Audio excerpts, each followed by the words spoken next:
50-ലധികം വരുന്ന അൽമനാമ ഔട്ട്ലെറ്റുകളിൽ നിന്ന് പുകയില ഉൽപ്പന്നങ്ങൾക്ക് പ്രതിവർഷം ലഭിക്കുന്ന ലാഭം 1.5 കോടി ഇന്ത്യൻ രൂപയാണ്. ഇത്രയും വലിയ തുക ഒറ്റയടിക്ക് വേണ്ടെന്ന് വെച്ചിരിക്കുകയാണ് കമ്പനി ഉടമ ഷബീർ. പുകയില ഉൽപ്പന്നങ്ങൾക്കെതിരെ തനിക്ക് ചെയ്യാൻ പറ്റുന്നത് ചെയ്യുന്നു എന്നാണ് ഇതിന് ഇദ്ദേഹത്തിന്റെ മറുപടി.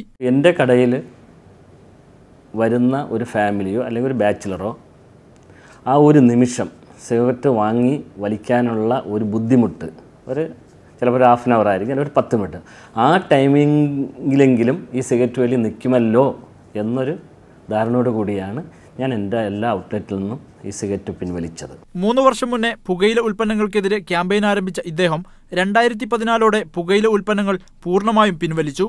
പല ഫാമിലിക്കാരും ഇവിടെ സിഗരറ്റ് ഇല്ലെന്ന് പറയാൻ അവർക്ക് സന്തോഷമുള്ള കാര്യമാണ്. പുകയില ഉൽപ്പന്നങ്ങൾ എല്ലാം ഒരു രീതിയിലുള്ള പുകയില ഉൽപ്പന്നങ്ങളും എൻ്റെ സ്ഥാപനത്തിൽ കാണില്ല.